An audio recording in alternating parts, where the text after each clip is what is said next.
Well, hi everyone. This is Scott from the Old Curiosity Shop. And just look at all of that stuff. Now, I haven't been able to say that for quite a while because if you watch my channel, you know I haven't been out and about much. Well, I'll tell you, that rain finally stopped. We've had 7 straight weekends of rain here in the Northeast. But that didn't stop me. I was feeling good, got my umbrella, and got out there anyway, and man, I hit those flea markets like Dora the Explorer. And look what I came up with. I've got so much stuff, I've got to film 2 thrift hauls. So let's jump in quickly and see what's on the table. Now I'm going to start off with this great big lot of glass over here because I have a story to tell. Now don't worry, I'm not going to repeat my estate sale story. If you're not sure about that, go back into my archives and you'll see how I found this glass attic fresh at an estate sale and an interesting event that happened while I was there. This is federal glass.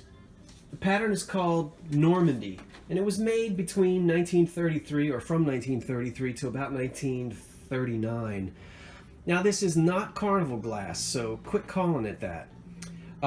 The federal company actually called this color sunburst. That's how they advertised it. It is an iridescent glass. Yes, it looks like carnival glass, but it's really not carnival glass. I was able to buy several pieces of it, and 2 days later, I was at a flea market early in the morning. It was just beginning to spit, and a lady was pulling out additional pieces of this glass, pieces that I didn't have, pieces that I needed to add to this set, and she was selling it dirt cheap. So I wound up paying about $30 for all of this glass that you see in front of you. And the original glass that when I originally bought this, well, I don't really want to give away my previous video if you haven't seen it, although it's not a murder mystery. All right, so when I originally bought this glass, a lot of it got broken at the estate sale, including the creamer. So I was shocked 2 days later when I was at a flea market and this lady is unpacking all this glass and she actually had the creamer. And I said, oh, well, I don't need the sugar. All I need is the creamer. She said, well, all I've got is the creamer. It was like it was just meant to be. So I was able to get the creamer to replace the broken creamer. I got 6 sherbets, which there weren't any from the estate sale. And I got some other serving pieces. So here are 2 round vegetable bowls, 2 oval vegetable bowls, and a platter under there, 6 dinner plates, grill plates, cups and saucers. Here are the little, I was able to get a few more of the little berry bowls. All I need now is 2 cups, teacups, and 2 of the little bread and butter plates, and this will be a complete place setting for 6. It does still have a following. It sells pretty well. Might not be everybody's style. It's a little garish, but you know, this stuff is beautiful when it's all laid out on like an autumn colored tablecloth. It's really pretty. So not sure what I'm going to do with it yet, but I am going to search for those other 4 pieces to have a complete place setting. Again, it's made by the Federal Glass Company. It's depression glass. The pattern is called Normandy. It was their sunburst color, was the color, and it was made in the 1930s. I was also able, let's stick with that estate sale because some of this stuff you've already seen. This you've already seen, and I did some research. It sells a little bit less than what I thought. It really only sells for about $20 or $25. So this may be a keeper. It's made by Relco, Japan, and it is a porcelain Noel Christmas decoration that I also found in the attic at the estate sale. Back here are 4 Norcrest cups and saucers in a nice poinsettia pattern. I'll try to show you the Norcrest. Well, that one, let me see. Okay, come on. That's the foil sticker for Norcrest, right? Yes, Japan. Made in the 50s. They're sitting on a neat little Christmas doily that I also got at the Attic estate sale. I don't remember what these cups and saucers were, maybe $1 a piece. And this was all bundled up in the estate sale. I didn't pay much for that. Here are 10 sort of, I would guess, 1950s or 60s Christmas linen napkins. There might be 12 of them here. I think there are 12 of them. And these were like $2 for the pack of these. So those are really cool. I was happy to get those. Let's see, what else? Oh, back here, sticking with the Christmas, I just picked this up for a couple of bucks. These were very popular in the 60s. If we turn it over, we'll see that it does indeed say Lefton Exclusives Japan. Now that's not the date, 1970/71. That's not the date that this was made. Those are some kind of production numbers. And these were very popular all through the 1960s. Actually, George Lefton, the founder of the company, he founded his company in 1941. I did a little bit of research. Founded his company in 1941. He was a Hungarian sports designer, sportswear designer. Came to the U.S. in 1939. And then in 1941, he founded his Lefton China company, and he started importing China after the war from Japan. From 1945 to 1953, it was all marked Occupied Japan, but it also had the red and silver foil Lefton sticker on the bottom. And then after 1953, they added the words registered by the U.S. Patent Office, and then anything made after 1960 just says trademark. He died in 1996. The company was sold in 2001, and I think they're still making China, or I think you can still buy China with the Lefton name on it, but it's not, obviously, it's not the same quality as this. And when you think of China that was made in Japan and imported, you kind of think of cheap stuff. There were a lot of companies, Napco, Enesco, as we can see here, Relco, and then of course Lefton. Lefton was a little higher quality, I think, on their paintwork and their glaze work. Anyway, not a whole lot of value, but people do love to collect their vintage Christmas items for various reasons. In the back are 2 plastic Christmas Yule logs, probably also from the late 60s. They would have pretty minimal value. Down here in the front, you might be surprised at the value of these old Christmas lights. And when you look at these, they are cloth covered, and these are Bakelite plugs here. Zoom in on them a little bit. These were not in their original box, but I'm almost certain that they were manufactured by the Noma company. Again, I did a little bit of research. These red wooden beads here were actually patented by a man named Eugene R. Kulka, K-U-L-K-A. Now, he filed for his patent in June the 29th of 1926, and he received his patent on December 21st, 1926, for a new and improved Christmas tree lighting outfit. And what he designed was a way to, you would split the cords here, you'd stick the end of the Christmas bough right through here, and then slide the bead up, and that would hold the Christmas light in place in any direction that you wanted. So that was his patent. And as I said, I think that he then licensed his patent or sold his patent to the Noma company, because they're just about the only ones, or the only ones that I've seen, that manufactured the lights with these red wooden beads incorporated into the strings. Now, the Noma company, N-O-M-A, was actually founded in 1926, and that was the National Outfit Manufacturers Association. They were once the largest manufacturer of holiday lights in the world. They went bankrupt, or they filed for bankruptcy in 1965. And from 1967 on, they've really only been a licensed trademark. But they were innovative, and they introduced some advancements in Christmas tree lighting. In 1940, they introduced all rubber cords. Now, these are cloth cords with Bakelite plugs and Bakelite sockets. So we know that these actually date to either from the very late 20s through the 1930s. But in 1940, Noma went to all rubber cords, and believe it or not, it was not the 50s when bubble lights came out. Noma introduced their first set of bubble lights in 1946. I didn't know that they had introduced them as early as that. So there's probably more history about Christmas lights than you wanted to know.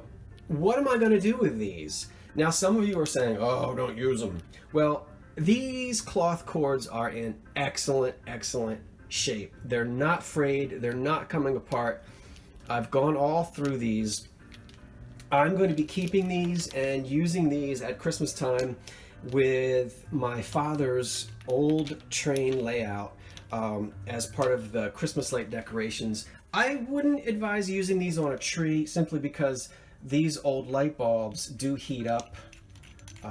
And you're just increasing your chance for, if you don't water your tree, well, I don't want to do a video on Christmas tree safety, but so I'm not advocating that you put these on your tree, plug them in, and then go out and have dinner. I would never plug these in and leave them unattended, and I wouldn't put them on a live tree.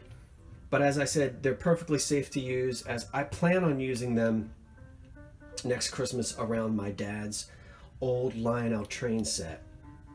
Okay, let's keep on moving. Back in the back, we have some blow molds. The one on the left is made by Bayshore, and I want to thank Doug, a subscriber, for helping me out with that. This one here is made by the Bayshore company in the early 70s. This one is dated 1981, and that's made by the Empire company. I was shocked to find out that this one consistently sells for 40 bucks. Now, when I say consistently, I've seen 3 of them in the last 2 months sell for $40. This one is in excellent shape. I'm keeping it. This little guy here sells for about $15. Excuse me. And I like them because they're small, and I actually plan on keeping them and using them. All right, I skipped a couple of things. This little depression cream, no, this is a sugar. You put sugar in there, not cream. That little guy there is made by Anchor Hocking. It's the Princess pattern. It's worth about $15. It has no chips on it. You thinking it should be worth more than $15? Well, not all depression glass still holds the value that it had back in the 1980s. It's come down a little bit. This amber depression glass, this would be a butter dish actually. I don't remember who made it. I don't remember the pattern. I don't feel like looking it up. It's probably 15 bucks as well. Right here, do you recognize Hazel Atlas Modern Tone? That's what it is in cobalt. Now, what are these? Well, they could be used as custard cups, but they were also punch cups. Hazel Atlas made a silver or a chrome, very Art Deco style punch bowl, and these little handleless cups sat all around the punch bowl, and these were the punch cups. So these are harder to find, and they also doubled, as I said, as custard cups. Probably can get 20 bucks for the pair of them. Here's this is Fire King Jane Ray from the mid 40s into the early 50s, and I bought 4 little berry bowls at one stop. At another stop, I bought a cup and saucer, and at another flea market, I picked up about 11 saucers. This still does well. A lot of it went to Japan. The Japanese love it. They bought tons of it in the 1990s. The big jadeite craze is over. That ended a few years ago, so you don't get the prices you used to, but still, These would bring probably, $25 for these berry bowls. Probably another $25 for this stack right here. So about $50 worth of jadeite. And I might have forgotten to say that all of this over here is probably about, when you start parting it out and adding it all up, it's $150 to $200 worth of glass. Bloop, bloop, bloop. These little guys in the front are 1930s Depression dresser, from a dresser set. They look alike, but they're not. The lids are a little different. The handles are different. Not a lot of value. They're Art Deco. They're clear glass. They probably had powder in them or could be used as hair receivers. But I like Art Deco glass and things from the 30s and 40s, so those are pretty inexpensive. I talked about this perfume bottle in another thrift haul video. I still haven't figured out how to clean the inside of it, which is filthy. And I haven't done any research on getting a replacement atomizer for this yet, but I hope to work on that soon. Here are two Fire King. Hard to see here on the bottom, but trust me, they are the Fire King mugs, and this is in the ivory color, also with the D-handled rings on them, handles, and they date from the 40s into the 50s. I don't know who made these. There are 5 of them. They're like little tiny juice glasses, and you're not going to be able to see in this light, I don't think, unless I'm lucky. They really do have kind of an, there's a little bit. See the little bit of opalescence around the, I'm not really gonna say that this is a milk glass, because as I look at it closely, it has much more of a, see there? You can really see there that some people call it the Ring of Fire. I don't know. I don't care what you call it. They're just cool little, probably 1940s tumblers. I don't know. Don't know much about them. Back here is a big set of anchor hocking charm. This stuff was made very popular in the 50s, probably came out in the late 40s, but made through the 50s. There's probably $200 worth of glass there. The charm pattern came in different colors. Came in jadeite, came in powder blue. This is the forest green. I bought all of this glass in a big box. The box cost me 20 bucks for all of it. The big dinner plates back here, which I know you can't really see, there are 6 of them. They sell for the most. They go for $10 to $15 each. Although when you go on replacements.com, they're asking 50 bucks for one dinner plate, but that's, you can't really go by those prices. Cups and saucers, berry bowls, soup or cereal bowls, cream and sugar vegetable bowl, and a nice big serving platter. Again, it's all this really pretty green, forest green, Anchor Hocking called it. It's not showing up very well on this black countertop, but that's what it is. It's not a complete place setting, and this I'm going to just part out. Haven't decided how yet, but I think I've got easily $200 worth of glass right there. And then finally here in the front, not sure who made these. You see these around a lot. They're little sherbets with stainless steel bottoms, and this is the way they're made. They just sit inside of the little chrome or stainless steel holder. Oh my goodness, my mind. Blah, blah, blah. I can't think of what I'm trying to tell you. I know what these are not. I'm getting kind of an Anchor Hocking feel on these, or a Hocking glass feel to the glass and to the pattern that's on there, just because, and I may be wrong, I've handled some Anchor Hocking glass with patterns like this, and that's who I think might have made this particular set. Not a lot of value, these little sherbet cups, but I picked them up cheaply, and we'll see if we can get $15 to $18 for it. Okay, so I'm gonna back up here and make sure that I got everything and told you what I wanted to tell you. Yeah, I think So, all right. Well, it's all going to be for sale in Scott's Old Curiosity Shop on eBay. Thank you for watching. Subscribe if you haven't. Welcome if you're a new subscriber. And I'd love to hear your comments. Stay tuned because later on tonight I will produce my Guess What Sold Last Week on eBay. Until then, this is Scott from the Old Curiosity Shop saying thanks for watching and so long for now.